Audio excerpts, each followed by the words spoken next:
What is going on, everybody? It's your boy Efrain Cruz coming at you with another video. And today's video is going to be a creepypasta, a horror story. So this one is called, oh, you can't see because of the camera's in the way, but it's called Please Just Take One. The categories we're going to be describing it or giving a rating by is spookiness, details, pictures, and music. And I did a short one. I didn't do a really long one because I don't like doing really long videos because then it just starts getting odd and shit. And like I guess people don't watch long videos, but let's do this shit. So yeah, we're gonna be rating it on the category spookiness, details, pictures, and music. Let's get it.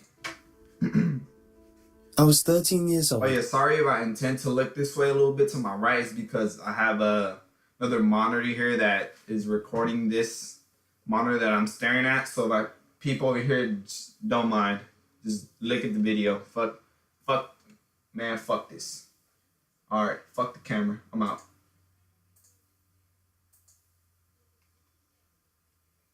When I stopped trick-or-treating, the other kids weren't so eager to give up free candy, but something happened that year. Something awful. My friends Owen, Drew and I were out trekking for candy when we came to a house that had a big bowl of it sitting on the porch. A sign above it read, "Please take just one." We joked about swiping it all, but Owen and Drew only took a few each, enough to make them feel like badass kids. I'd always been afraid to take more than one because I was intimidated by authority. Sure, it was just a sign, and it usually meant that the owner wasn't home, but I was a timid kid who always did what he was told. Owen and Drew explained how that house did the same thing every year and that people rarely saw the guy who lived there. They dared me to do what they were too chicken to. So I decided to see what it felt like to do something naughty. We looked around to make sure no one was watching, and I poured the contents of the bowl into my bag. The three of us ran down the street laughing and shoving each other. Part of me expected someone to chase after us. In hindsight, I was right to be concerned. At Owen's house, we dumped out all sorts of our yummy treasures. I tried to offer him and Drew some of the contraband candy, but they refused. I remember Owen saying, "That's all for you, dude," and Drew shouting, "I don't want any of your tainted treats." Granted, they weren't entirely serious, but I was annoyed that they weren't sharing in the responsibility enough to go home instead of sleeping over. That night, I was torn from a sugar-fueled dream by a hand over my mouth and a knife to my neck. The skin was rough and the blade was ice cold. It was just slightly pressing into my skin, ready to slit my throat at a moment's notice.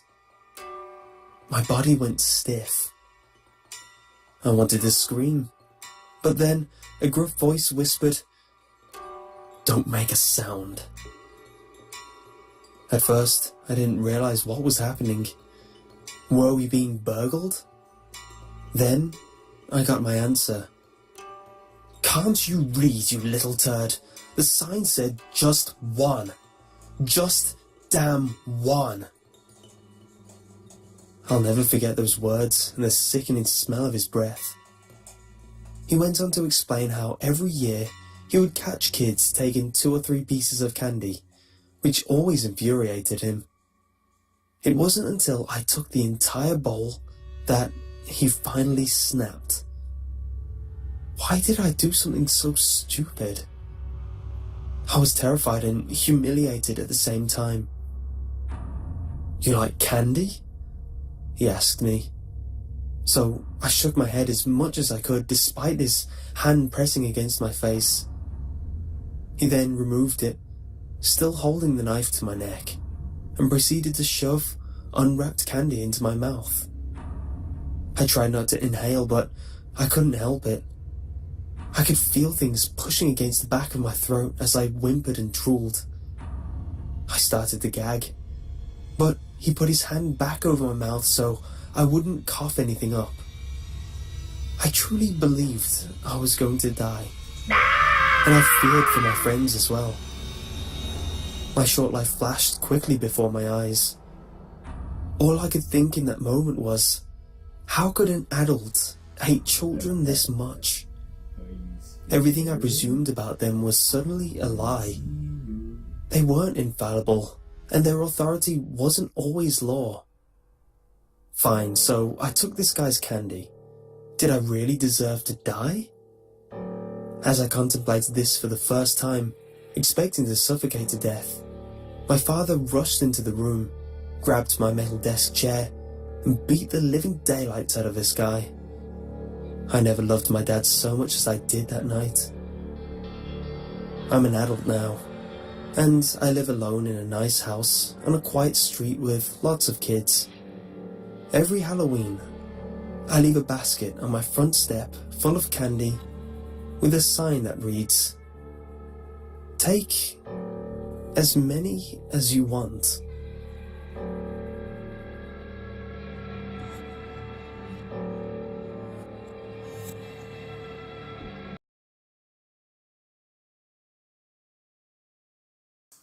Alright, there it is, motherfuckers.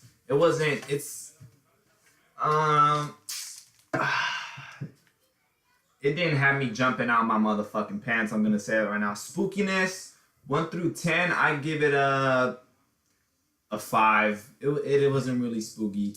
Details, since it was just like one scene, which was like the taking candy, it's not like he ran through the fucking woods, broke his ankle, ran home, nobody was there, ran to the house. You feel me? Shit it was just like one scene, which was mostly his house and the other motherfucker's house. But details, I give it a 5. Pictures, it was just one fucking moving picture. I think the Wicked Witch of the West was up there flying and shit with the brand new Broom 6000.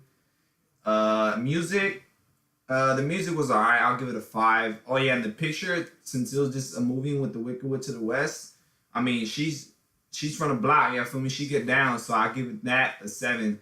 So spookiness 5, details 5, pictures 7, music 5. So I'll see you guys on the next video. I'll try and do another spooky one. Hopefully I pick a spookier one next time. It's your boy Efrain Cruz, and it's a good time doing these videos, motherfuckers. I'll see y'all around.